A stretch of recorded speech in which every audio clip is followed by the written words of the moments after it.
মাজারকে কবর বলে কারা,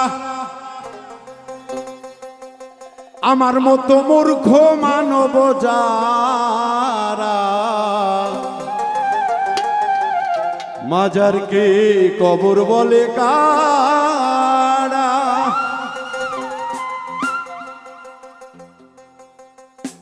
কবর কি আর হয় রে শরীফ, কবর খোলাই দেয় রে মাটি গেলে কেহ মারা। মাজারকে কবর বলে কারা, মূর্খ মানব যারা। মাজারকে কবর বলে কারা।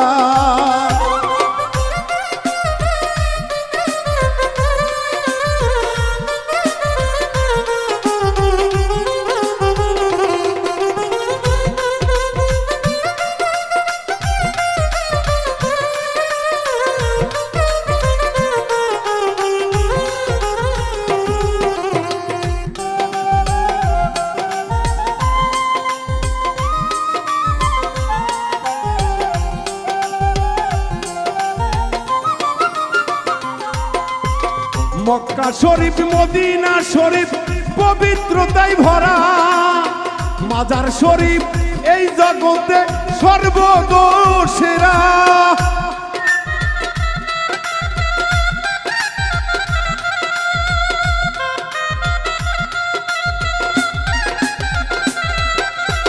মক্কা শরীফ মদিনা শরীফ পবিত্রতায় ভরা, মক্কা শরীফ বাজার শরীফ পবিত্রতায় সেরা। এই কবর কি আর হয় রে শরীফ, কবর কি আর হয় রে শরীফ পচা গলায় ভরা। মাজারকে কবর বলে কারা, মূর্খ মানব যারা। মাজারকে কবর বলে কারা।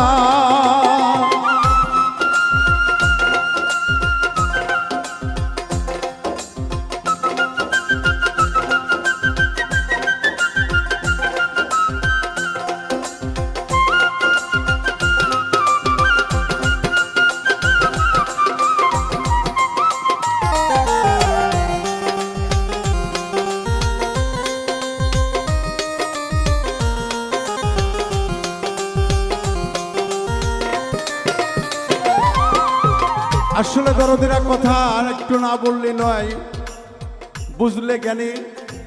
আমাদের তাইরে হুজুর ওয়াজ করে, বুঝলে বুঝপাতা না বুঝলে তেজপাতা। তাই দরদিরা যুগে যুগে যেহেতু আমাদের প্রিয় নবী মোহাম্মদ রাসূলুল্লাহ সাল্লাল্লাহু সাল্লামের পরে আর কোন নবী আসবে না বিধায় পৃথিবীতে অনেক পীর আউলিয়া গাউস কুতুবদেরকে পাঠিয়ে দিলেন ইসলাম প্রচার করার জন্য। তারা কত কষ্ট না করে কাফেরদের সঙ্গে যুদ্ধ করে ইসলাম প্রতিষ্ঠিত করে কালেমার পতাকা উড়াইছে। তাদেরকে অস্বীকার করলে আমার রাসূল তো বেজার হবে, আমার রাসূল বেজার হয়ে গেলে আমার আল্লাহ বেজার হয়ে যাবে। আমাদের আল্লাহ বেজার হয়ে গেলে ওই বান্দা পৃথিবীতে মুনাফিক হয়ে মারা যাবে। বেহেশত তো দূরে।